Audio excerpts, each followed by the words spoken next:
એક બહુ સરસ કથા લખી. વોલેસ એન્ડ વિલિંગ્ટન નામના બે દોસ્ત હતા.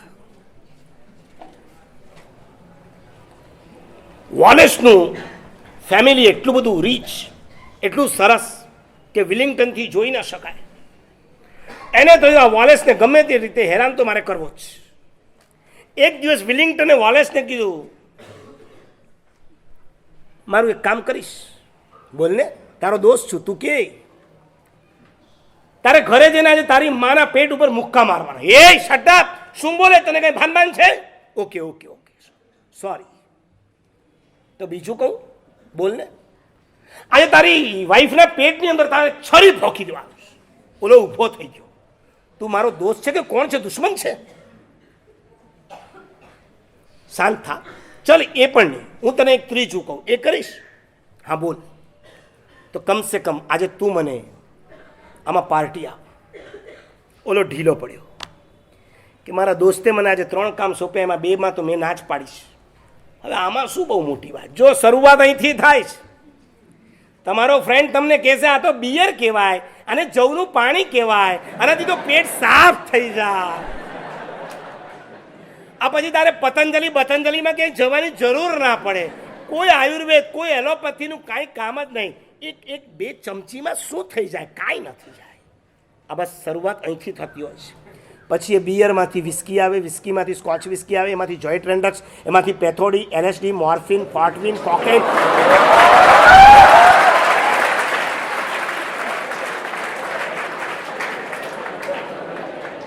તમે પૂરું બોલવા નથી દેતા મને.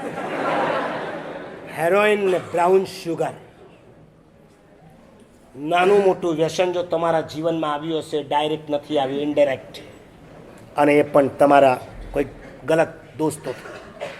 ઓલા છોકરાએ સરસ વાત કરી કે અત્યારે હુક્કાઓ બહુ પીવાય છે, અને છોકરીઓ પણ હવે હુક્કા પાર્લરમાં જતી થઈ ગઈ. આખા વર્લ્ડનો સર્વે કરાવવામાં આવ્યો, એમાં ભારત 3જા નંબર પર. ભારતમાં સૌથી વધારે સ્ત્રીઓ સિગરેટ પીતી થઈ ગઈ છે, હુક્કા પીતી થઈ ગઈ છે. એટલો વિશ્વાસ છે કે અહીંયા આવનારાના જીવનમાં આ પાપ તો નહીં જ હોય, પણ તમારા માટે ડાઉટ્સ છે. તમારા માટે ડાઉટ છે, એમાં હસવાનું ના હોય. જો મને તમારા માટે ડાઉટ હોય ને, તો તમારી આંખમાં આંસુ આવવા જોઈએ. તમારે કેવું જોઈએ, મારા સાહેબ અમારા માટે ડાઉટ શા માટે?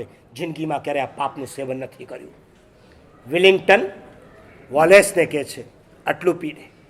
ઓકે, એણે પીધો, પીવડાવ્યો. જો એક જ પેક પીવાનો હોય, પછી બીજો પેક તમારે નથી પીવાનો હોય. પહેલો પેક અંદર ગયો હોય ને, એ બીજો પેક બોલાવે છે, પછી બીજો, ત્રીજો, ચોથો, 5મો, આને દે.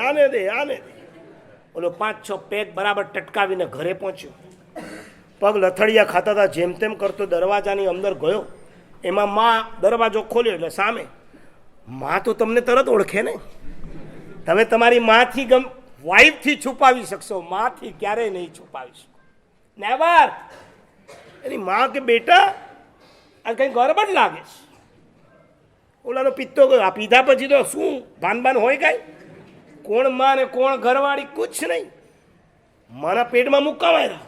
શટ અપ, તું મને પૂછવા વાળી કોણ? આ વાત થયો એટલી વારમાં કિચનમાંથી વાઈફ બહાર આવી. શાક સમારતી હતી, હાથમાં છરી હતી, એ જ લઈને આવી. અરે, જિંદગીમાં કોઈ દિવસ વ્યસનનું સેવન નહીં કરનારા આજે તમે આ શું કરીને આવ્યા છો? આટલું બોલ્યા ત્યાં તો ઓલાએ એનો હાથ પકડ્યો, છરી લીધી, કાચ કરતી એના પેટ પર ઠોકી દીધી, ગોચી દીધી, ચીસ પાડીને ઓલી નીચે પડી, લોહી લુહાણ થઈ ગઈ. ટોલ્સ્ટોય આ કથા અહીંયા પૂરી કરે છે, અને એનો ઉપસંહાર કરતા લખે છે એના દોસ્તે એને 3 કામ સોંપ્યા હતા, એમાંથી એને 2માં ના પાડી હતી, 1 કામમાં હા પાડી. આ 1 કામે બાકીના 2 કામ પૂરા કરી દીધા. એક દારૂ માને માર પણ આપી શકે છે, અને પત્નીને ખતમ પણ કરી શકે છે. જીવનમાં આવું એકાદું પાપ તમને જો કોઈ ગલત મિત્ર ભટકાઈ જશે તો થઈ જશે.